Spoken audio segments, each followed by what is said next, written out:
مصدر این فکر آیات عظام و اوجج و اسلام است که خدا لعنتشون بکنه اینها رو. اصلا سبب بدبختی امت اسلامی اینها هستن، سبب این کینه و عداوت و تفرقه اینها هستن. بعد اینا میان هفته وحدت درست میکنن، میگن وحدت بین شیعه و سنی. کدام وحدت؟ وحدتی که تو صدا سیما دست تو است، بیش از 128 کانال داخلی و خارجی دست تو است، کانال های استانی دست شماست، 24 ساعت برنامه رو شما. به کدام عالم سنی شما اجازه دادید که در صدا سیما در این 45 سال بیاد اعتقادات اهل سنت رو بیان بکنه؟ به این جمعیتی که بیش از 25-30 میلیون ایران اهل سنت هستن، یک روز به مدت 1 ساعت یک عالم سنی رو اجازه دادید در یکی از شبکه‌های استانی که اکثریتش هم اهل سنت باشن در اونجا بیان برنامه بگذارن اعتقادات اهل سنت رو بیان بکنن؟ هرگز این کارو نکردن که هیچ، بلکه در مناسبت‌های مختلف به بهانه‌های مختلف میان چیکار میکنن؟ به اعتقادات اهل سنت توهین میکنن. این کلیپ رو با هم ببینیم. از زندگیشون حتی از فرزند پروریشون چی میخوام. بسیار عالی. این که میدونیم از زندگی چی میخوایم به خودمون یه کنیم و به این بخش از سیمای خانواده و برگردیم با ادامه گفتگو در خدمت شما هستیم.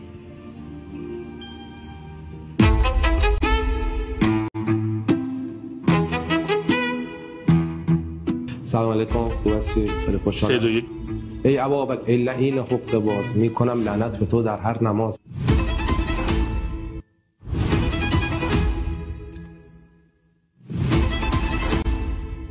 اگه به خودتون نگاه کنید، خودتون رو چطور توصیف میکنید؟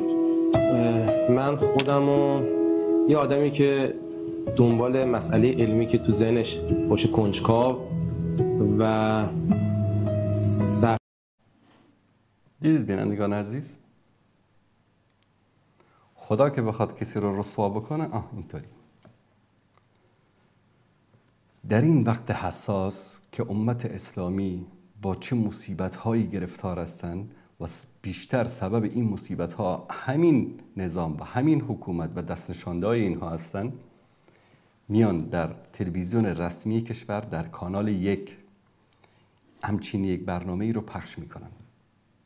خدا که بخواد اینا رو رسوا بکنه. حالا مثلا این میگن چی بوده؟ این پشت صحنه بوده، اشتباهی این فیلمش رفته قاطی برنامه شده. یعنی چی؟ یعنی نفاق. یعنی اینا همشون منافقن. در ظاهر یک چیزی میگن، در باطن دیگه اعتقاد دارن.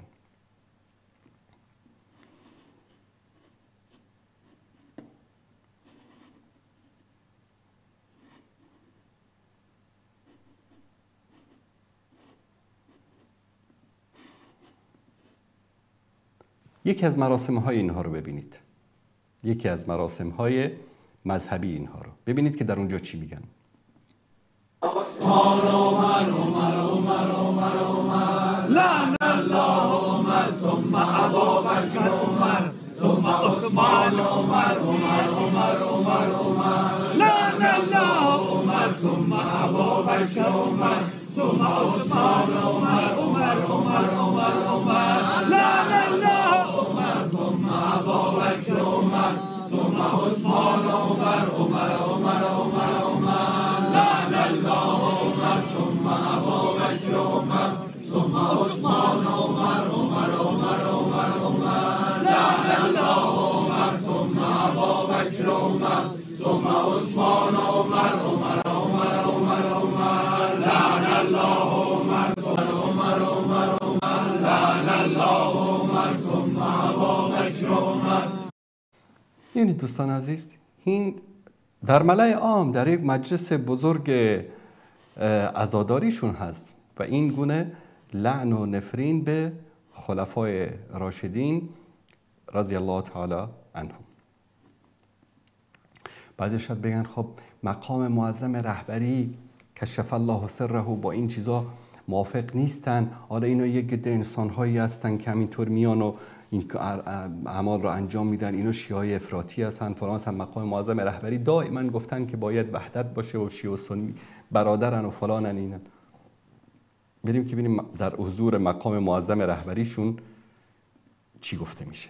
دوستان این رو نشون بدن. سلام علیکم. ماشاءالله. بسم الله الرحمن الرحیم. علی مرد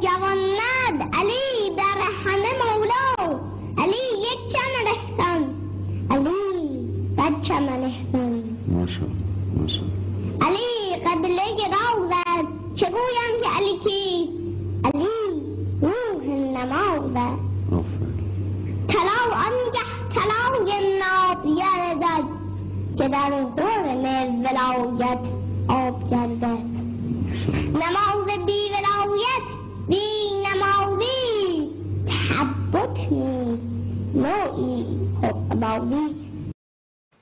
خوب گوش کنید دوستان عزیز، تکفیر همه صحابه و اهل سنت در حضور خامنه‌ای. وضوی بی ولایت آب بازی است، تعبد نیست نوعی حق بازی است. این دو در حضور خامنه‌ای میگه ماشاءالله ماشاءالله بارک الله. این همین هستن که بزرگ میشن مثل این طول سگ بعد میان به یاران رسول الله صلی الله علیه و سلم توهین میکنن. به منکر علی بگو نماز خود قضا کند، نماز بی ولای او عبادتی بی وضو. تشکر میکنم دوستان.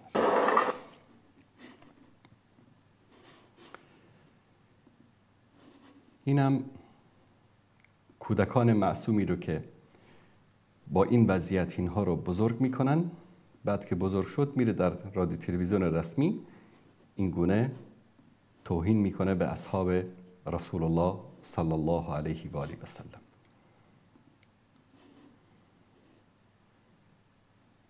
اینم یکی از آخونداشون دوستان عزیز، ببینید.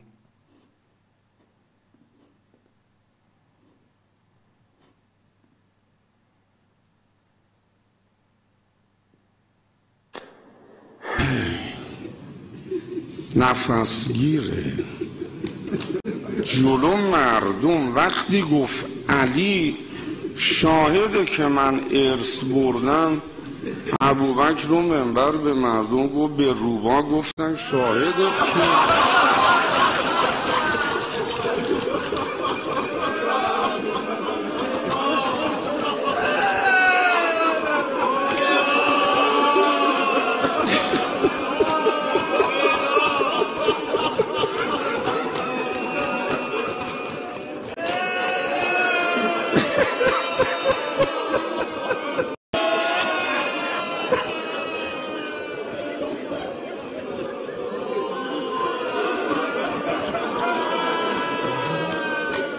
گفت دوممه.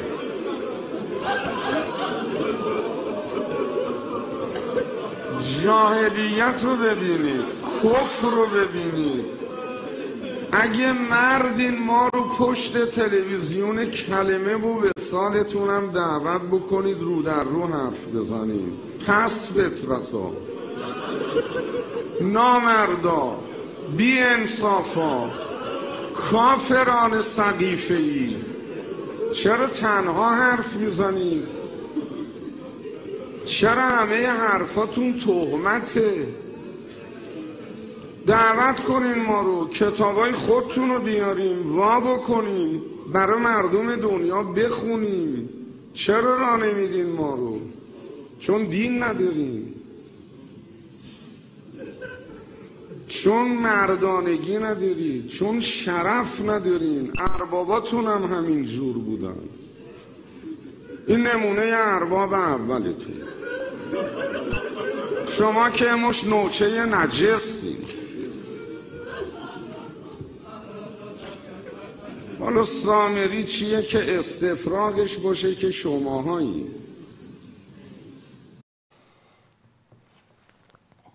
بیش از 128 کانال دارن. 45 ساله که 24 ساعت به زبانهای مختلف، اردو، انگلیسی، فرانسی، عربی، به زبانهای مختلف بر علیه اسلام و مسلمان ها دارن تبلیغات میکنن، شبهه پراکنی میکنن، لعن میکنن، نفرین میکنن، توهین میکنن. بعد میان چی میگن؟ ما هم در کانالاتون را بدید. شما اینقدر مردانگی دارید که شما بیاید در ما همیشه این مردانگی رو صدا و سیمای ایران داشته باشه که یک تلفن برنامه زنده همینطور مثل که ما میگذاریم اینجا شماره واتساپ، شماره تلفن مستقیم رو اعلان میکنیم. یک برنامه اینطوری بگذارید شما ببینید که همین شیعیان چقدر به شما لعن و نفرین میکنن. اهل سنت رو که بگذارید. جرأتشو دارید؟ جرأتشو دارید که یکی از شماها زنگ بزنید به یکی از برنامه‌های اهل سنت، بیاید با ما بحث بکنید، گفتگو بکنید، مناظره بکنید؟ بیش از 15 ساله که شبکه‌های اهل سنت میگه. یک باور کنید یک برادری از اهل سنت، از برادران کرد، حدود شاید 3 ماه 4 ماه پیش به من تماس گرفت، گفت که استاد من میخوام یک مناظره ترتیب بدم با آخونده، شما بیاید با اونا مناظره بکنید. گفتم نمیان. گفت نه من میارمشون، من خیلی آخونده باشون ارتباط دارم، خلاصه میارمشون. گفتم باشه شما سعی تلاش تو بکن. نمیان. ما یعنی از 15 سال به این طرف داریم داد میزنیم که این برنامه زنده بیاید گفتگو میکنیم، اما نمیان. گفت نه من میارمشون. الان حدود 4 ماه بیشتر شده. بر آخوندی که پیام‌های صوتی که از آخوندا هست برای من فرستاده هست میشم. بر آخوندی که میگه که میخوام با فلانی گفتگو داشته باشه، میگه نه من با اون مناظره نمیکنم، با اون گفتگو نمیکنم. اما خودشون در کانال هاشون 24 ساعت هر دروغی شبه پراک. قزوینی رو ما با یک دروغش نابودش کردیم که گفته بود که امام ذهبی محمد ابن اسماعیل بخاری صاحب کتاب بخاری رو تضعیف کرده. با یک دروغش نابودش کردیم. آخر حکومت ایران، سازمان تبلیغات اسلامی مجبور شد که کانال ولایت از دستش بگیره، چون آبرو و عزت براشون نگذاشته بود، آبرو و عزتی که نداشتن اصلا. و اینها میگه شما رو در کانالتون بگذاری. کافران سقیفه‌ای. ارباب اولیتون یعنی کی؟ یعنی ابوبکر صدیق رضی الله تعالی عنه. بعد یک دروغی هم میگه که ابوبکر سر منبر گفت که نمیدونم شاهدت کیه، گفت دومم. بعد این یک مشت گوسفند نشستن اونجا. اینا هستن که کینه و عداوت و بغض رو در بین مسلمان ها پرورش میدن.